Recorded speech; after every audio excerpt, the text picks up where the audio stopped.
I also appreciate the absence in the audience of all the urologists. I don't know all of you here, but I know most of you. Then those that I do know are not urologists, but I won't ask for a show of hands. And my disappointment that they're not being here, their absence will become apparent. So thank you for the introduction, and of course thank you once again to the organizers for inviting me. Up front, it's not a disclosure, but it's a disclaimer, which you can read for yourselves, but I'd like to, just for the record, say that the material that I'm presenting in this paper is of a general nature, and that there's no intention whatsoever on my part to target any individuals, because I'm going to show one or two papers merely as an example, and no intention whatsoever to challenge any company's integrity or any urologists or any scientists or any practitioners' integrity. The purpose is to argue that the current way that we as researchers want to ensure transparency, although well-intended, there's no doubt, and applied in good faith, it's flawed.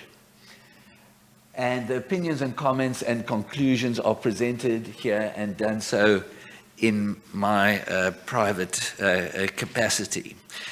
So, in 2004, in Hong Kong, part of this series of meetings, there was a paper that caused quite furore. It was on the bond risk index, and Roswitha in the audience will certainly remember it.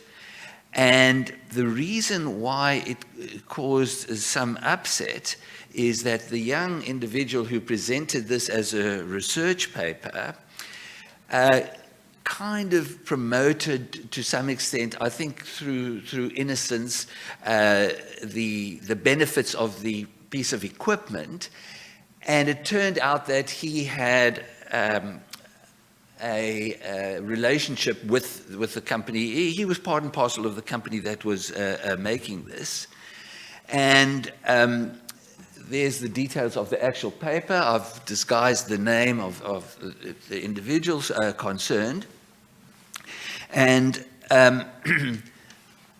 there was a very strong objection from a highly respected, distinguished internist, nephrologist from the US, who was very upset and offended and spoke at some length about that this is not the forum, this kind of research conference is not the forum for promoting a piece of equipment or whatever. And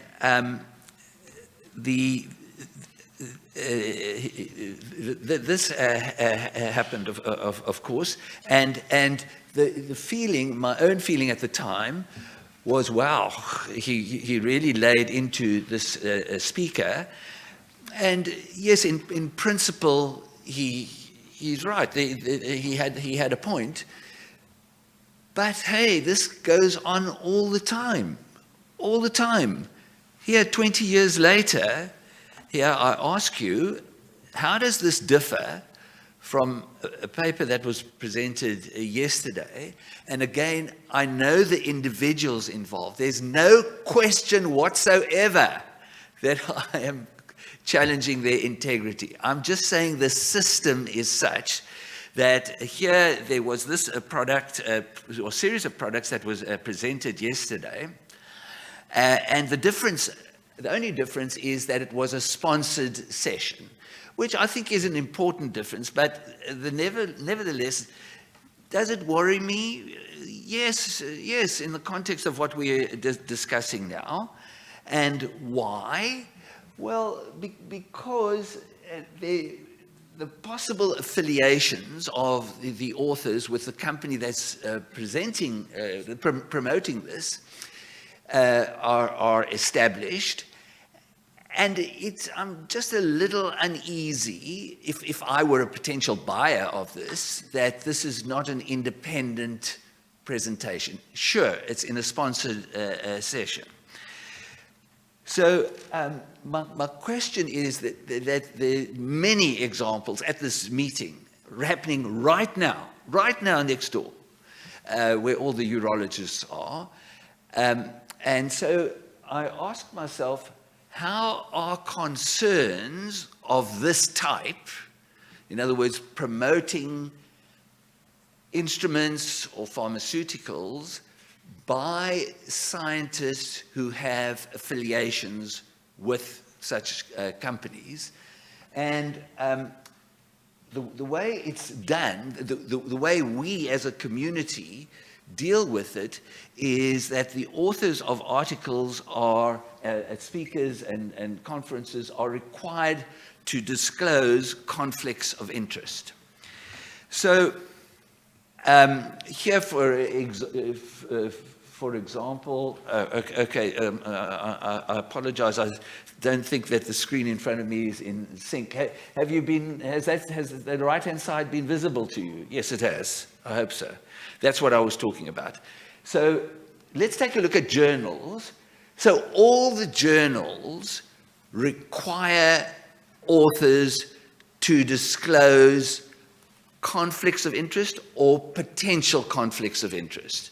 And they all are very strict about it, and I commend them. I don't have an issue at all with the journals or with the organizers of conferences, and they demand this requirement that papers, whether oral or printed or what, requires disclosure of conflicts of interest. Here are the examples of the journals with their declaration of interest that they require. It's all much the same, of the same kind of thing. And just before we get to that, so I've got no problem with this. And with conferences, here's from the AUA, very good, very stringent. This is what the presenters have to sign, a declaration, and they have to indicate, I like this, got here, is this a financial relationship that you're declaring? And the second thing is, what is the type of the relationship? So this is important information that is required by the AUA. Now, the question is, do these disclosures achieve transparency? Absolutely yes. There's no question about that. So do these disclosures rule out concerns that you or I, certainly me, might have about the objectivity of the presentation? And the answer is no, of course not. It's merely an announcement by the author, by the researchers, that I have these relationships to declare.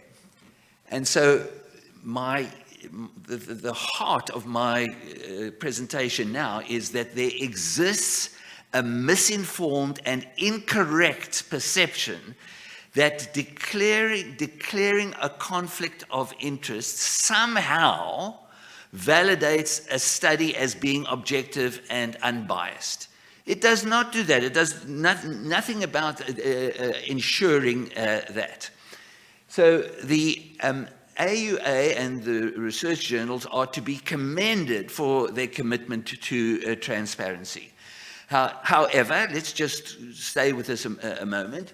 With the journal declarations, the publishing companies of the journals, they absolve themselves of the responsibility of ensuring objectivity by transferring the decision-making to the readership. So they don't decide whether this is an objective study or not. They ask their authors, tell us who you have relationships with, and it's left to us. And I also don't have a problem with that. That's absolutely fine. So we, as the readers or sitting in the audience, we make that decision ourselves based on a whole lot of factors that whatever we want to apply.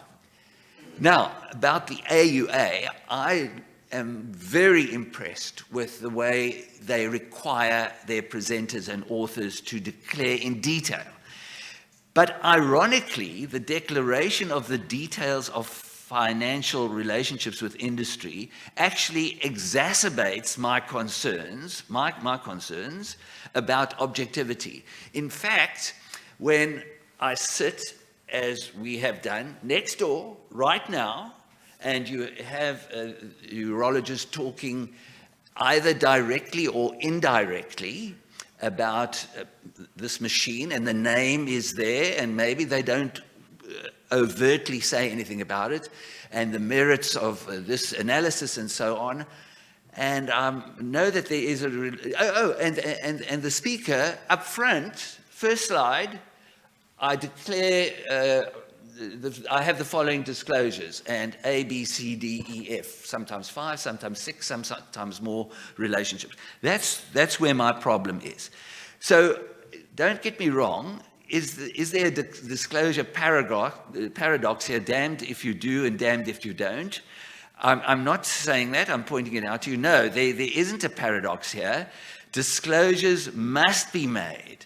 Extremely helpful. It alerts us, the audience, of the need to be wary of potential bias if you want to be. It's your decision. So there's no paradox. It's damned if you don't. If you don't, the journal or the meeting doesn't ask for any disclosure, that's not healthy at all. So I want to go back now to an amazing document that I found now through Google, published by the AUA. So this, as the title tells us, is the disclosures of their plenary speakers at the 2021 meetings. 19 pages.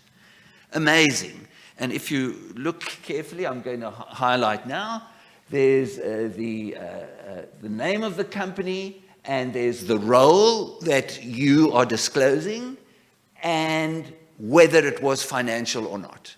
Great stuff, really. I'm not being cynical. That's fantastic. So, 19 pages of this. The number of plenary speakers, just under 200 plenary speakers at the AUA. The number of speakers disclosing a financial relationship with industry, unbelievable. 73% of their plenary speakers have told us, I have got a financial relationship with a company. Okay, now let's break this down. This is incredible, the statistics, for me anyway. Yeah, look at this. There's 130 speakers with multiple financial connections to industry. 2/3 of the plenary speakers have got a financial relationship with the company. How can one objectively sit and listen to a presentation where you can check on the list where the speaker has got a financial relationship with a company that may or may not be part of the paper? Yeah, the credibility is there. How can there not be a conflict of interest? And maybe it's not even intentional. It's unintentional. They just can't help it. Now, that's what I want to say, but I just want to point out to you, that's staggering. That's absolutely staggering here, is this group. Okay, it's not a big group, but there are 13 respected, I beg your pardon, there are 2 respected speakers who have 13 financial commitments, 13 companies that they work for. How's the guy at the bottom, who I know personally, he's named, a lovely man. And I'm not suggesting that any of them, I'm not questioning their integrity. I'm questioning us and the system. 17 companies that this guy is associated with financially. So here's an example. I've changed the names. Well, yeah, I've blotted out the names.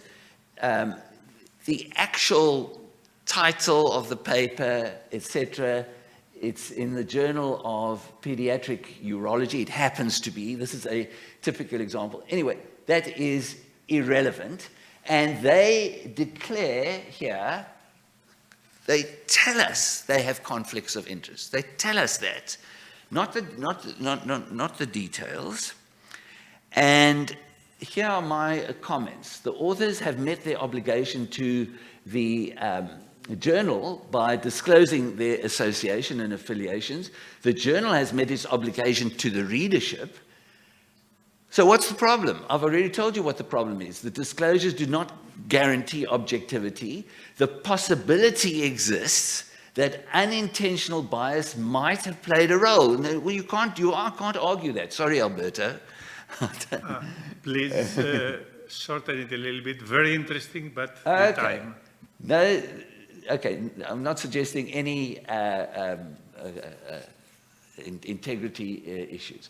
So our commitment to this tenet of objectivity is challenged here. So here's another such example, same sort of problem. There is a relationship of one of the authors to the actual product, Eurosit K, and the author is committed to Pharmacal C. The problem is the funding. And it's a fact of life here that funding from national research cannot compete with industry, and the relationship between fundamental and applied research is inescapable. Trying to find the balance, very difficult. Here's just, again, a report of the amount of funding from the industry in terms of the medical lasers. A lot of money involved. And so how can the uncertainty about possible bias be removed from studies involving researchers with conflicts of interest? It is likely that this question will not be satisfactorily resolved ever. Unfortunately, readers must decide about the validity of a scientific report and the potential bias introduced by an author's disclosed conflicts of interest. And so are there conflicts of interest in urolithiasis research that should concern us? I say yes. Thank you for your attention.